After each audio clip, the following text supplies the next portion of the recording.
자, 그러면 이번에는 우리가 애니메이트의 어떤 기본 인터페이스 또는 기본 화면 구성에 이어서 애니메이트가 가지고 있는 이미지 특성에 대해서 한번 살펴보도록 할게요. 자, 그러면 우리가 지난 과정에서 한번 봤던 것처럼 다시 360의 창을 열겠죠. 자, 만들기를 눌러주시면 자, 이런 창이 열리는데, 자, 기본적으로 애니메이트는 이제 벡터 기반, 즉 일러스트레이터랑 같은 개념이라고 생각하시면 돼요. 자, 그런데 일러스트레이터랑은 조금 다른 성격을 가지고 있어요. 이제 그 성격을 여러분들이 빨리 이해를 하셔야지 원하는 어떤 애니메이션과 원하는 이모티콘을 만들 수가 있어요. 자, 먼저 왼쪽에 툴을 보시면 이렇게 동그라미 툴을 한번 이용해서 원을 그려볼 텐데, 자, 원을 선택하면 우리가 일러스트에서는 이제 이미지 구성이 어떻게 되죠? 자, 선과 면으로 구성되는 거 알고 있죠? 자, 그럼 여기도 마찬가지예요. 툴 메뉴의 맨 밑에 보시면 이 연필 모양이 선색이 되는 거고, 이 사각형 모양이 면색이 되는 거예요. 자, 그래서 적당한 크기의 원을 한번 이렇게 만들어 볼게요. 물론 Shift 키를 누르면 당연히 정원이 만들어지겠죠. 자, 지금 설정된 것처럼 검은색 선에 붉은색 면이 만들어진 걸 원이 만들어진 걸 볼 수가 있죠. 자, 그래서 만약에 선의 두께를 조절하고 싶다. 자, 항상 이거 앞 시간에 뭐라고 그랬어요? 선택하는 거에 속성이 뜬다고 그랬죠. 지금 원 도형을 선택했기 때문에 원 도형의 속성이 오른쪽에 뜨는 걸 볼 수 있어요. 자, 여기서 선의 스트로크를 이렇게 두께감을 줄 수도 있고요. 그쵸? 자, 그 다음에 선색을 바꿀 때는 툴박스에서 선색을 바꿔줄 수도 있고, 또는 여기 속성에서도 선색을 바꿔줄 수도 있어요. 이처럼. 자, 면색도 마찬가지로 면색 바꿔줄 수 있고요. 이쪽에서도 바꿔줄 수 있고요. 그 다음에 면색의 어떤 디테일한 색상 조정을 하실 때는요, 우측에 보시면 퀵 메뉴가 있죠. 여기서 컬러 색상 팔레트가 있어요. 여기서 원하는 색을 골라줄 수도 있는데, 자, 현재 여기 보시면 휴즈, 세츄레이션, 브라이트니스 세 가지 모드가 있는데요. 이 브라이트니스 B가 체크되어 있을 경우에는 현재 색상보다 조금 어둡게 바꿔줄 수 있는 기능이 있고요. 그 다음에 세츄레이션은요, 말 그대로 이제 밝기, 이렇게 점점 반대로 밝아지게. 자, 그 다음에 휴즈, H는 말 그대로 색상 자체를 바꿔주는. 그래서 뭐 명암 처리 같은 거 할 때 이 메뉴를 잘 활용하시면 아주 편리하게 쓸 수가 있어요. 자, 그러면 이제 애니메이트 이미지 특성에 대해서 한번 살펴볼 텐데요. 자, 지금 화면 최초 이미지를 만들게 되면, 자, 선택 툴로 보세요. 요렇게 절반만 선택하면은 절반만 선택이 되는 걸 볼 수가 있고요. 자, 제가 색을 좀 더 바꿔보도록 할게요. 자, 이렇게. 이거. 자, 이렇게 4분의 1만 선택을 하면은 4분의 1만 이렇게 선택이 되는 걸 볼 수가 있어요. 그쵸? 이런 현상은 우리가 일러스트레이터에서 볼 수 없었잖아요. 그래서 이러한 상태를 우리가 분해 상태라고 얘기를 해요. 그래서 만약에 내가 선만 선택을 하면은 선만 선택이 되는 거고, 이렇게. 그리고 면만 선택하면은 면만 선택이 되는 거예요. 그리고 여기서 또 하나 알 수 있는 거는, 애니메이트에서는 이미지를 만들었을 때 선과 면이 바로 분리가 된다는 걸 알 수가 있죠. 그래서 만약에 선과 면을 동시에 선택하시려면 전체 드래그를 해서 선택을 하시던지, 아니면 면을 더블 클릭해서 면과 선을 같이 선택을 해주셔야 돼요. 자, 이러한 상태를 분해 상태라고 얘기를 하고요. 분해 상태에서는 이미지의 선색과 면색 등을 수정해 줄 수 있다. 그쵸?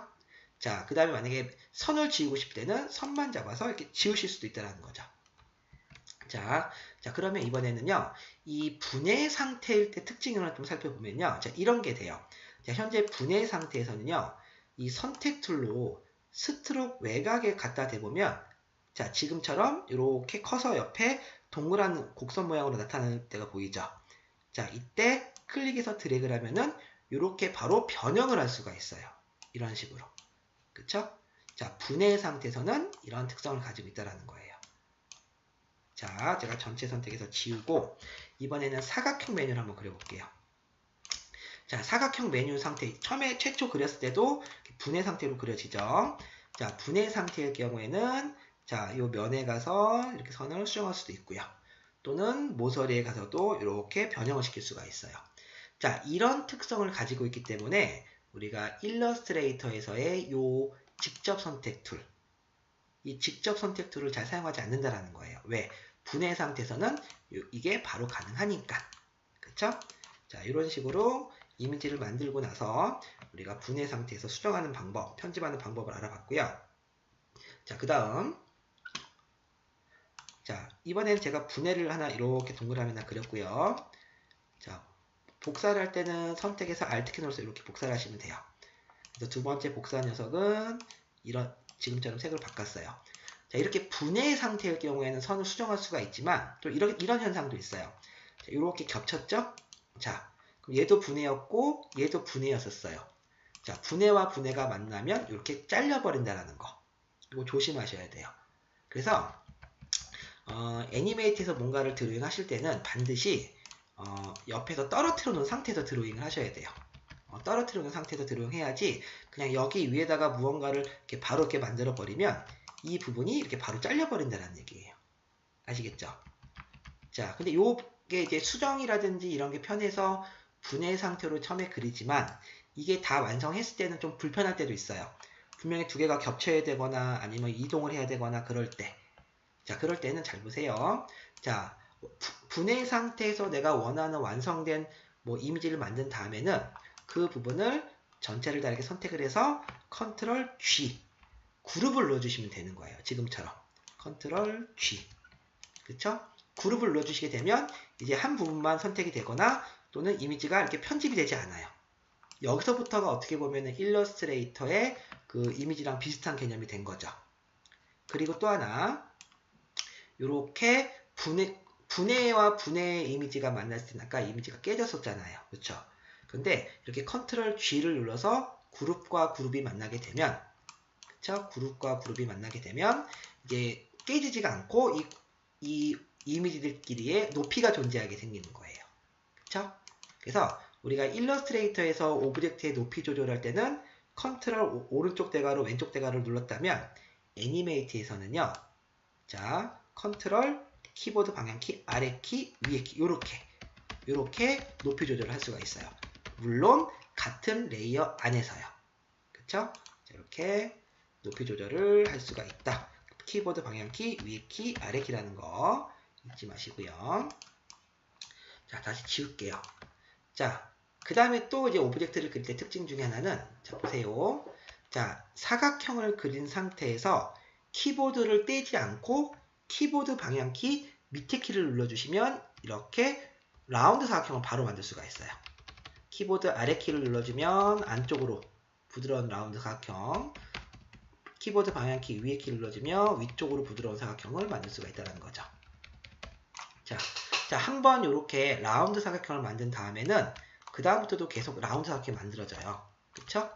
자, 그럴 때는 자, 사각형 툴이 선택된 상태에서 사각형 도형 툴이죠. 사각형 도형 툴이 선택된 상태에서 오른쪽에 속성을 보면은 마지막으로 적용했던 레디우스 값이 여기 들어가 있는 거 볼 수가 있죠.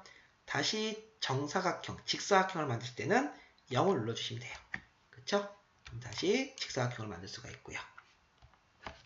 자, 그 다음에 이제 다각형 툴이 있는데요. 다각형 도형은 말 그대로 원하는 어떤 폴리건 툴을 만들 때 사용을 하죠.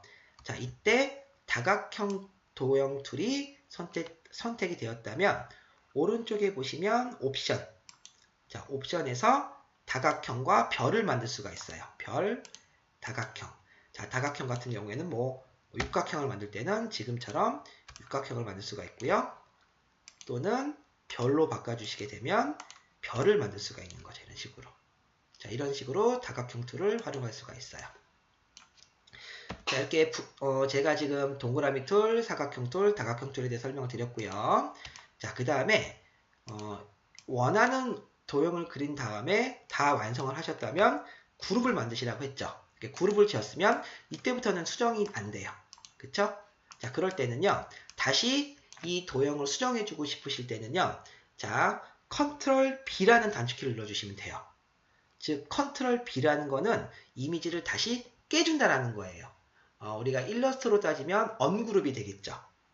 그룹을 하고 다시 그룹을 깨주거나 분해 상태로 바뀔 때는 컨트롤 B를 눌러주시면 되는 거예요. 그리고 나서 원하는 이렇게 수정을 해주시면 되고 다시 그룹을 잡아주시면 되는 거죠. 그런데 컨트롤 B라는 거는 현재 그룹을 아예 깨버리는 개념이고요. 이 그룹을 깨지 않고 수정을 해주실 때는 이 그룹을 더블 클릭해 주시면 돼요. 그쵸? 자, 보세요. 처음에는 장면의 어떤 스테이지에 위치를 하셨다면 그룹된 이미지를 더블 클릭하시면 자, 장면 안에 그룹으로 들어오게 된 거죠. 이것도 우리가 보면 일러스트랑 내용이 비슷하죠. 그래서 원하는 이렇게 수정을 해주신 다음에 다시 장면으로 나오시면 다시 그룹 상태로 돌아오게 되는 이런 속성을 또 가지고 있어요. 자, 그 다음 이제 가장 중요한 심볼에 대해서 좀 설명을 드릴게요. 자, 심볼이 이제 애니메이트에서는 이걸 심볼 또는 에셋이라고 얘기를 하는데 어떤 애니메이션이라든지 어떤 효과 이런 거를 줄 때는 우리가 심볼이라는 걸로 등록을 하게 되는데 자, 보세요. 자, 제가 동그라미를 하나 이렇게 그렸어요. 그리고 나서 이 이미지를 심볼로 만들 거예요. 나중에는 우리가 일러스트레이터에서 그려온 이모티콘 원본들을 가지고 와서 각각의 심볼로 다 만들어줘야 돼요. 자, 그때 심볼로 만들 때는요. 이미지를 선택을 하시고 F8번. 자, F8번이 심볼로 등록하는 창이에요. 그래서 예를 들어서 원이라는 이름을 작성해 주시고요. 자, 심볼의 종류는 크게 세 가지가 있어요. 동영상 클립 또는 무비 클립이라고 얘기하기도 하고요. 버튼 심볼, 그다음에 그래픽 심볼이 있는데 내가 어떤 결과물을 만들어내느냐에 따라서 우리가 각각의 심볼을 다 다르게 만드는데 보통 액션 스크립트, 뭐 이렇게 게임이라든지 아니면 홈페이지, 뭐 앱 이런 거를 만들 때는 우리가 객체로서 프로그램과 연결을 시킬 때는 우리가 동영상 심볼로 만들어주고요. 그 다음에 어떤 UI를 제작할 때, 뭐 버튼이라든지 이런 거를 제작할 때는 버튼 심볼로 만들어주는 게 맞아요. 하지만 지금 우리가 만든 것처럼 순수한 애니메이션이 존재하는 게 있다면 우리는 그때는 그래픽 심볼을 만들어주는 거예요. 그래서 이모티콘을 제작할 때는 특별한 경우가 아닌 이상은 항상 그래픽 심볼로 만드시라는 거. 그리고 확인을 눌러주시면 지금처럼 심볼로 만들어지는 거예요. 자, 해당 심볼을 선택하고 오른쪽 속성을 보면은 현재 그래픽 심볼이라는 걸 알 수가 있고요. 원이라는 이름을 가진 심볼이라는 걸 알 수가 있어요. 자, 그리고 이렇게 심볼을 한번 등록시킨 녀석은 이렇게 화면에서 지운 상태에서 자, 윈도우의 라이브러리라는 메뉴가 있죠? 자, 이 윈도우의 라이브러리가 바로 등록된 심볼들을 저장시키는 곳이에요. 그래서 언제든지 심볼들은 이렇게 가지고 와서 사용할 수가 있는 거예요. 자, 실제로 또 완성된 걸 하나만 열어서 한번 확인해 보면 이 파일이 없네요. 자, 다른 파일을 한번 열어보도록 할게요.